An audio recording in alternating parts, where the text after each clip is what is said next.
Hi friends, అందరికి నమస్తే. నేను మీ ఘన బ్లాగ్స్‌కి స్వాగతం, సుస్వాగతం. ఈరోజు సబ్జెక్టు చాలా ఇంట్రెస్ట్‌గా ఉంటుంది. చాలా మందికి యూజ్‌ఫుల్‌గా ఉంటుంది. ఈ వీడియోని మొదటి నుంచి అసలు లాస్ట్ వరకి అస్సలు మిస్ కాకండి. చాలా ఇంట్రెస్ట్ అంటే చాలా ఇంట్రెస్ట్ ఉంటది.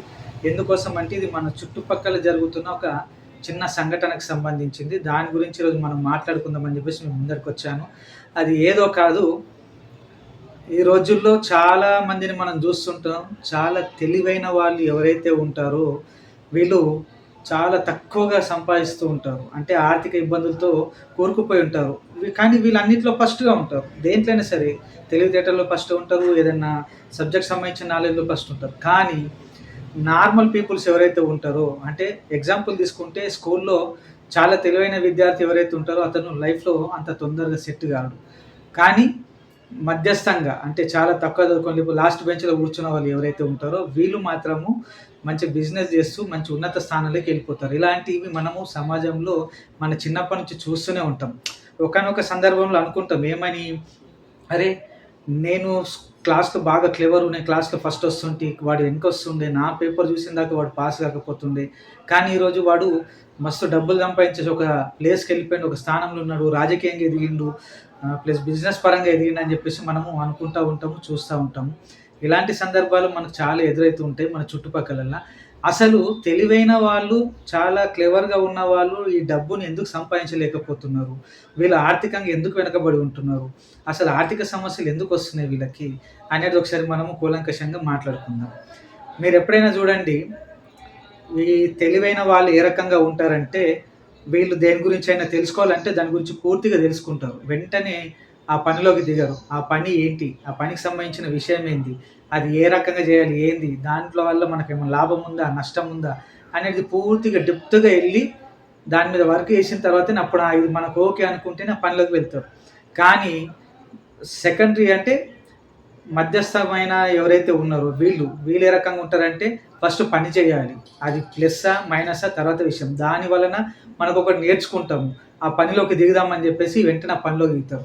దాంట్లో ఏమైద్దంటే చాలామంది సక్సెస్ అయితారు. కొంతమంది మాత్రమే ఫెయిల్ అయితూ ఉంటారు. ఇక్కడ ఏం జరుగుతుంది? చాలామంది అనుకుంటారు ప్రొడక్ట్ నాలెడ్జ్ తెలుసుకొని దిగడమే మంచిది గదా అని జెప్పేసి. కరెక్టే. కానీ కొన్ని సందర్భాల్లో అది నేర్చుకోవడానికి మనకు టైం వెళ్ళిపోతా ఉంటది. కానీ ఆ టైంని యూజ్ చేసుకొని వెళ్ళేవాళ్ళు మాత్రం వీళ్ళు సెకండ్ పీపుల్స్. ఫస్ట్ పీపుల్స్ వచ్చేసేమో తెలివైన వాళ్ళు. సెకండ్ పీపుల్స్ వచ్చేలేమో మధ్యస్థంగా ఉన్న వాళ్ళని మనం అనుకుందాము. ఒకళ్ళు ఏ, ఒకళ్ళు బి అని చెప్పేసి. దీంట్లో ఇంకొక విషయానికొస్తే ఆహ్, ఈ తెలివైన వాళ్ళు ఏం చేస్తారంటే ఎవరైనా ఏదైనా అడిగితే నేనెందుకు సలహా ఇవ్వాలి? నేను ముందుకు ముందే ఎళ్లి సలహాలు ఎందుకు చెప్పాలి? వాళ్ళొచ్చి నన్ను అడగొచ్చు గదా! వాళ్ళు నన్ను అడిగితేనే గదా నేను జెప్తా అని జెప్పేసి ఆలోచిస్తారు. ఎందుకు? వీళ్ళకొక ఈగో ఉంటది. ఏం ఈగో ఉంటదంటే నాకే అన్నీ దెలుసు. ప్రొడక్ట్ నాలెడ్జ్ నాకు బాగా దెలుసు. నేను ఏదైనా మాట్లాడగలుగుతా అని జెప్పేసి అనుకుంటారు. అందుకోసం వీళ్ళు వెనకబడి ఉంటారు. అదే సెకండ్ గ్రేడ్ వాళ్ళు ఏం జేస్తారంటే అడగడంలో తప్పేమున్నది? నేర్చుకోవడంలో తప్పేమున్నది? మనకు తెలదు గదా విషయము. ఇది ఎట్లా ముందుకెళ్ళాలని జెప్పేసి అనుకోని ఎవరైతే తెలిసిన వాళ్ళుంటారో వాళ్ళ దగ్గరికెళ్ళి నిర్మొహమాటంగా, సిగ్గుపడకుండా, ఎలాంటి ఎనకకు ఈగోలకు గాని దేనికి ముందుకు పోకుండా పలాంది నాకిది తెలవట్లేదు మీరు చెప్తారా? దీని గురించి ఏందని జెప్పేసి తెలుసుకొని దాని గురించి ముందుకెళ్తా ఉంటారు. ఇంకొక విషయంలో వచ్చేసి తెలివైన వాళ్ళు ఏ రకంగా ఉంటారు అంటే, ఒక బిజినెస్ స్టార్ట్ జేయాలంటే ఆ బిజినెస్‌కి సంబంధించింది 1 ఇయర్ మొత్తం వర్కౌట్ జేస్తారు. ఇది ఏ రకంగా చేయాలి? లాభాలు ఎట్లుంటాయి? నష్టాలు ఎట్లుంటాయి? లోతుపాతులు ఎట్లా ఉంటాయి? అంటే ఏ రకంగా మార్కెట్‌లోకెళ్ళాలి? ఏం చేయాలనేది వీళ్ళు పూర్తిగా ఒక సంవత్సరం పాటు విశ్లేషించిన తర్వాత అప్పుడు దాంట్లో పెట్టుబడి పెట్టడానికి సిద్ధమవుతారు. ఆ పాటికే మార్కెట్‌లో ఉండాల్సిన గ్రోత్ మొత్తం ఒకవేళ వెనకకెళ్ళిపోతే వీళ్ళు నష్టపోతూ ఉంటారు. ఈ సెకండ్ లెవెల్ వాళ్ళు ఏమైతే ఉన్నారో వీళ్ళేం చేస్తారంటే అప్పటి నుంచి అన్నిట్లలో పెట్టుకుంటూ వచ్చిర్రు కాబట్టి ఎందులో కొందరు నష్టపోయినా గానీ వాళ్ళకు ఏమొస్తది? దాని మీద అవగాహనొస్తది. ఎక్స్‌పీరియన్స్ అనేదొస్తది. ఎక్స్‌పీరియన్స్ వచ్చినప్పుడు ఏం చేస్తారు? మనం ఇది గాదు, ఈ రకంగా జేయాలని జెప్పేసి ఇంకొక ఏదైనా బిజినెస్‌లో పెట్టుబడి పెట్టడానికి సిద్ధమైతారు. ఆళ్ళు ఆ రకంగా సక్సెస్‌గెళ్తారు. అంటే ఇక్కడ ఏమైతుందంటే తెలివైన వాళ్ళు ఆలోచించి చేసి పెట్టేసరికల్లా అతనికున్న సబ్జెక్ట్ నాలెడ్జ్‌తో పాటే ముందుకెళ్తాడు తప్ప అనుభవం అనేది వీళ్ళకుండదు. కానీ వీళ్ళకేముంటది? అనుభవం ఉంటది. అనుభవంతో ముందుకెళ్తారు గాబట్టి ఎప్పుడు ఏ రకంగా ఉండాలి? ఏ రకంగా గ్రోత్ అయ్యాలనేది వీళ్ళకు చాలా స్పష్టంగా తెలిసుంటది గాబట్టి, ఈ సెకండరీగా ఉన్న వాళ్ళు ఏం చేస్తారంటే, ఎప్పుడు మీదకుంటారు. వీళ్ళు మాత్రం కిందకి ఉండి ఉంటారు. ఇంకొకటి ఎప్పుడైనా మనం చూడండి, ఒక కంపెనీకి సంబంధించిన జాబ్‌లో జాయిన్ అయినప్పుడు, ఒక తెలివైన వ్యక్తి ఏం చేస్తాడంటే, ఇతను ఎవరికన్నా ఒక ప్రోడక్ట్ గురించి ఎక్స్‌ప్లెయిన్ చేయాలన్నా, దాన్ని అమ్మాలన్నా, దాని గురించి మార్కెట్‌లో తిరగాలన్నా, ఇతను కొద్దిగా మొహమాటంగా వెనకడుగు వేస్తుంటాడు. అరే! నేను చెప్పాలనా, నేను ఎళ్ళాలనా, నేను మాట్లాడాలనా, నేను ఇంత చదువుకున్నా, నేను ఇంత తెలివైనోడిని, ఇన్ని డిగ్రీలు చేసినా, నాతోనిక్కడ నేను ఇట్లా మాట్లాడిన, నా స్థాయి ఏంది, నేనేం వర్క్ చేస్తున్నానా, ఒక ఫీలింగ్‌లో ఉండి అతను మార్కెట్‌లో ముందుకెళ్ళలేకపోతాడు. ప్రొడక్ట్ సేల్స్ అనేటివి వెనకబడిపోతుంటాడు. కానీ ఇతను ఏం చేస్తాడంటే, ఫస్ట్ కావాల్సిందేందంటే, అందరిని కలుపుకుంటూ వెళ్ళిపోతాడు. నేను పలానా ప్రొడక్ట్, పలానా కంపెనీలో పనిచేస్తున్నా, పలానా ప్రొడక్ట్. అందరికి ఎక్స్‌ప్లెయిన్ చేస్తాడు. ఇటు చుట్టాలకు గాని, ఫ్రెండ్ సర్కిల్‌లో గాని, ఇంకెవరు తెలుసో వాళ్ళతోటి. వీళ్ళ దగ్గర ఏముంటది, సెకండ్‌గా ఉన్న పీపుల్ దగ్గర కమ్యూనికేషన్ స్కిల్స్ బాగుంటాయి. అందరిని కలుపుకొని వెళ్ళిపోతారు.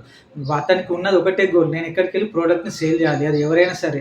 వాళ్ళతో మాట్లాడదామని చెప్పేసి నిర్మొహమాటంగా ముందుకెళ్తారు, మాట్లాడుతూ ఉంటారు. కానీ తెలివైన వాళ్ళు మాత్రం ఆ రకంగా వెళ్ళరు. అందుకోసమే వీళ్ళు ఫెయిల్ అయితూ ఉంటారు. ఇది. ఇంకొకటేందంటే వీళ్ళేదైనా జాబ్ చేశారనుకోండి, అక్కడే గిరిగీసుకొని ఉంటారు. నాకిది సరిపోయింది గదా! నేను ఇందులో బతుకుతున్నాను గదా! నాకు ఇంతకు మించి ఇంకేం గావాలని జెప్పేసి ఆర్థిక పరమైన గిరిని అక్కడనే గీర్చుకొని, అక్కడే కూర్చొని ఉంటారు. అందుకోసం వీళ్ళు ఆర్థికంగా ఎదగలేకపోతుంటారు. కానీ వీళ్ళేం జేస్తారు సెకండరీ గేర్ వాళ్ళు, వీళ్ళు ఇప్పుడు ఇదే గాకుండా ఫ్యూచర్ ఇంకా తరాలకు రావాలి, ఆర్థికంగా ఇంకా మనం ఎదగాలన్న ఉద్దేశ్యంతోటి ఆ రకంగా ముందుకు వెళ్తూ డబ్బును సంపాదించడానికి ముందుకెళ్తూ ఉంటారు. అందుకోసం వీళ్ళు ఇదే స్థాయిలో ఉంటారు, వీళ్ళేమో పై స్థాయిలో ఉంటారు. అందుకే మార్కెట్‌లో మనం ఎంతమందిని చూసినా గానీ, తెలివైన వాళ్ళు చాలా మట్టుకు ఆర్థికపరమైన ఇబ్బందులకు లోనైతూ ఉంటారు. మనమే మన చుట్టుపక్కలలో, మన చుట్టాలలో గానీ, మన ఫ్రెండ్ సర్కిల్‌లో గానీ, ఇంకెక్కడైనా చూస్తుంటాం. అదే వీళ్ళు మాత్రము రాజకీయంగా ఎదుగుతారు, ఆర్థికంగా ఎదుగుతారు, ప్లస్ బిజినెస్ పరంగా గూడా ఎదుగుతారు. ఎందుకోసం అంటే ఇదే తేడా. వీళ్ళకేమో నాకన్నీ తెలుసు అని జెప్పేసి వీళ్ళుంటారు. వీళ్ళేమో ఏదైనా తెలుసుకుందాము, ఏదైనా చేద్దాం అని జెప్పేసి పెట్టుబడులు పెడతారు, ముందుకెళ్తా ఉంటారు. ఇది ఇప్పుడు మన మార్కెట్ నడుస్తుంది. ఫ్రెండ్స్, మీకు కూడా ఇలాంటి ఫ్రెండ్స్ ఎవరైనా ఉండి ఉంటారు. ఒకవేళ అలాంటి తెలివైన ఫ్రెండ్స్ గనక ఉంటే మీరు సజెస్ట్ చేయండి. దేనినైనా సరే ఒకసారి మనం స్టెప్ ఏస్తే తెలుస్తది. ఉండొచ్చు, తెలివితేటలు ఉండడం గూడా మంచిదే. మంచిది కాదనట్లేదు. కొన్ని సందర్భాల్లో తెలివితేటలు బాగా యూజ్ అయితాయి. కానీ బ్రతుకు జీవితంలో ఏదైతే ఉందో, సమాజంలో బ్రతకాలి, ఆర్థికంగా ఎదగాలని జెప్పేసి ఏదైతే ఉందో, అక్కడికొచ్చేసరికి మాత్రము తెలివితేటలనేటివి అవసరము. దానితో పాటు మన సామర్థ్యం ఏంది, మనం స్కిల్స్ ఏంటి, మనం ఎవరితోని ఏ రకంగా వెళ్తున్నాం, రిస్క్ గూడా మనం ఫేస్ చేయాల్సి ఉంటుంది. ఓన్లీ ఇక్కడ తెలివితేటలు ఉంటే మాత్రం నడవదు. ప్రస్తుతం ఉన్న సమాజంలో నువ్వెంత ఆర్థికంగా ఎదుగుతున్నావని జెప్పేసి చూస్తున్నారు గానీ, నీకెంత తెలివి ఉంది, నువ్వెంత చదువుకున్నావని జెప్పేసి ఎవరు చూడడం లేదు గాబట్టి, మనం గూడా మన సర్కిల్‌లో ఎవరైనా అట్లాంటి ఫ్రెండ్స్ ఉండి నిర్మొహమాటంగా ఉంటే, వాళ్ళని మనం పుషప్ చేస్తూ ముందుకు తీసుకెళ్ళాలని జెప్పేసి నేను కోరుకుంటున్నాను. ఇది ఈరోజు టాపిక్. మీకు నచ్చిందని జెప్పేసి అనుకుంటున్నాను. ఒకవేళ నా వీడియో గనుక మీకు నచ్చినట్లయితే లైక్ చేయండి, సబ్స్క్రైబ్ చేయండి, షేర్ చేయండి. ఈ విషయంలో మీరేమైనా మాట్లాడాలనుకుంటే కామెంట్ చేయండి. నాకు తెలిసినంత వరకు నా సబ్జెక్ట్ నేను మాట్లాడాను. దీంట్లో ఒకవేళ ఏమన్నా నేను తప్పుగా మాట్లాడుంటే క్షమించండి. ఒకవేళ బాగుంది అని అనుకుంటే కామెంట్ చేయండి. ఓకే ఫ్రెండ్స్, నేను మీ ఘన. జై హింద్.